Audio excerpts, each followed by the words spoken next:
Hey everybody, John Hand with the Pulsing Cinema, and today's movie of the day is Friday the 13th Part 4, or Friday the 13th The Final Chapter, aka probably my favorite Friday the 13th sequel, or my favorite Friday the 13th film, period. Part 1 included. My God, it's a great film. It's got a great portrayal of Jason, a great atmosphere. It doesn't overstay its welcome. It's got a rhythm and a balance, and it just keeps going, and it's got some good gore. It was a great film. It was the final chapter. It's called The Final Chapter. So it was meant to be kind of the send-off to Jason. And so Tom Savini came back and was doing the special effects again, and you've got it directed by Joseph Zito, who was a great action director, the director of like Red Scorpion and Missy in Action, so you got a good meat and potatoes action director who can do some stunts and some gags, and you got a special effects dude who can do some gags and some blood and gore and the screw through the arm, and then the opening scene where Jason is hauled into the morgue from trying to bridge the end of part 3, and then you get like a little bit of a mini Halloween 2 where you got like this hospital and you got these people fooling around and morgue attendants, and that Paramount video, the Robosize, how that was some sexy stuff, some sexy time with the Robosize on the television that morgue guy is watching. Robosize was like kind of this softcore aerobics video that was really kind of weird and had all these multiple exposures, and it's in Friday the 13th. If you've seen Friday the 13th Final Chapter, you've seen part of Aerobicize.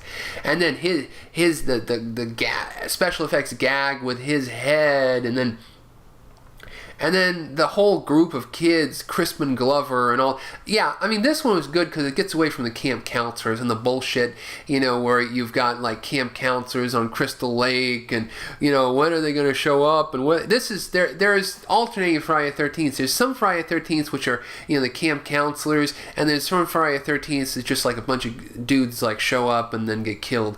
A bunch of teenagers at a lake house in Friday, and just right next to Camp Crystal Lake, and they get killed. Crispin Glover and the dude with his computer, the twins, the double your pleasure, double your fun twins, and then Corey Feldman and her family, and his family. What was it? Her family. I was thinking about Corey Feldman's sister in the film, who was like kind of a little bit of some hot stuff there.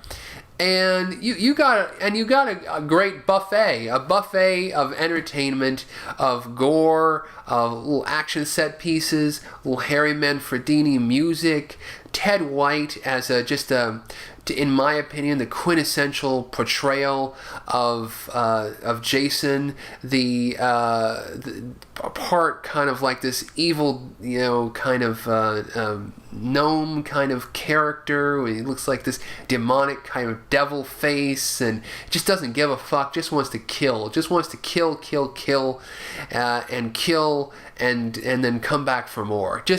I love it. Has the greatest poster of any Friday the 13th film, and that blood and the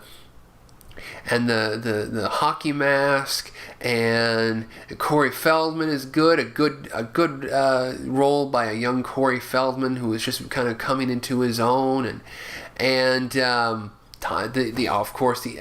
the introduction of the Tommy Jarvis character in this film, and oh my God. Just a great film. Not a whole lot of sex. A little bit of sex. Probably, as